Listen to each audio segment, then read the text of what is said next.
What do you do when you've got extra calories left at the end of the day? Do you eat more? Do you leave them?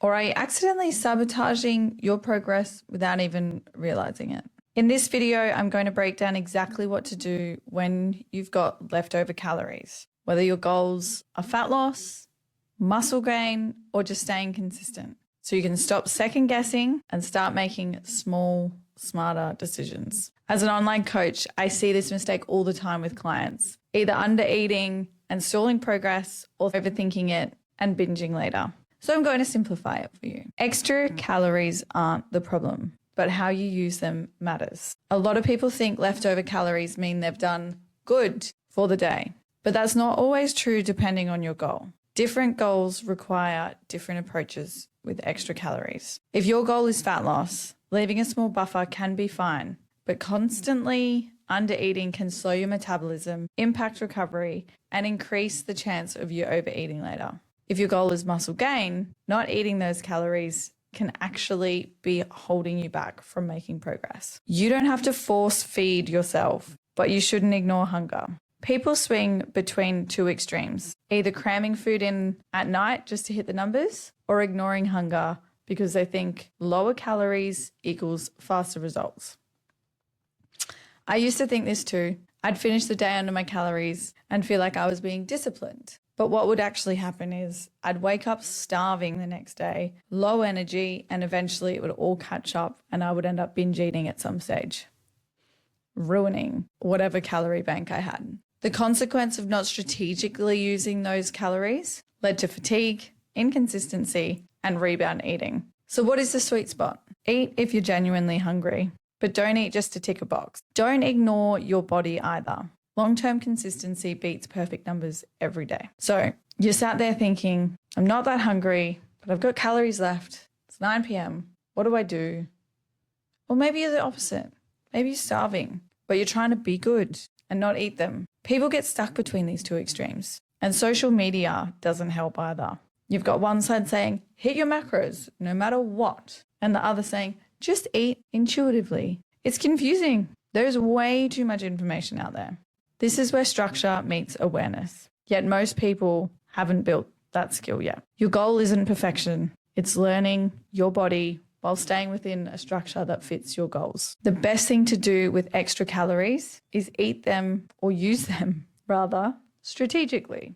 Most people treat leftover calories like a reward, like a sweet, I can just eat whatever now. But if you actually want results, there's a smarter way to use them. I know this. I used to be one of those people. If I had leftover calories, you sure as shit it was going on chocolate or some kind of sweet thing that I could have that wasn't really going to do me any favors in terms of overall health. I used to use my leftover calories on random foods, and then I started using them intentionally towards my goals. And things changed. This created a shift from emotional eating to purposefully eating. If I was training the next morning, I'd use those extra calories as fuel. If I hadn't hit my protein intake for the day, that's what I would use those calories for.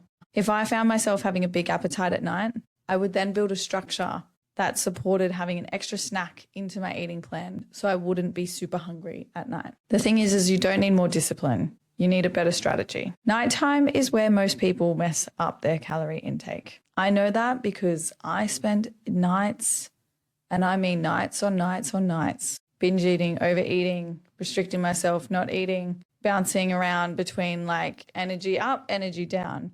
There was no in between.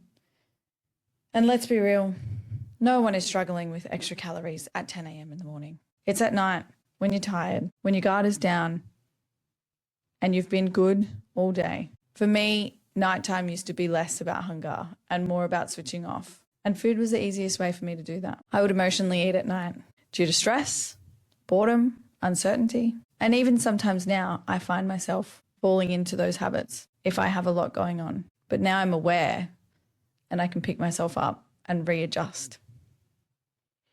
I'll just have something small would turn into 5 things and me ruining my calories because I would basically eat a whole other meal or 2 in whatever form of thing that I was overindulging. After a long day, when we have decision fatigue, it is really, really hard to have all of the control and all the willpower And often we just want quick fixes with stuff. So this isn't a calorie problem. It's a structure and a habit problem. If you win the night, you win your diet. Let's zoom out for a moment because one day doesn't really matter. Patterns do.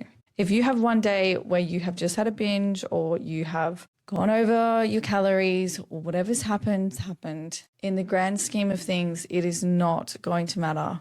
But if you do that every single day for 6 months, it will matter. The best thing that you can do if it's happened is to just get back on the horse the next day or as early as you possibly can. I say that because sometimes I would binge at lunchtime. So this is where most people self-sabotage the most. They treat every single day like it's pass or fail. Due to an all or nothing mindset, i.e. I went under, over, this day's ruined, I may as well keep going. I see it all of the time. And I used to be that person, severely. Our mindset is the thing that we need to pay attention to because controlling our calories ties into our resilience and our attitudes towards our goals. It's a form of self-discipline and a form of love because often it's not about the calories. It's about your relationship with food and the control and the perfectionism and the progress that we keep ruining. The people who get results aren't perfect. They're consistent enough for a long enough time. Even I still have days where I fail this. So you've got to be kind to yourself throughout the process. And if you frequently have extra calories left at the end of the day, your plan might be the problem because really you want to have your last meal line up that you're basically bang on your calories for the day with a little surplus so you can have that little chucky. Well, not even a surplus, it's the wrong choice of words, but a little bit of a bank that you can have a little bit of chocolate. That's what I do every single night. So if you're constantly ending the day with way too many calories left or you're constantly feeling out of control at night, it's probably not you. It's your structure. You're not eating enough earlier in the day. You've got poor meal distribution, low protein or low volume foods. You're over restricting, whatever it may be. You need to address it. Every time I've fixed this with myself and with my clients, it's been through adjusting their day, not giving them more willpower at night. Fix the system, not the symptom. I used to overthink this stuff all the time, thinking every little decision was about to make or break me. But the reality is it's not.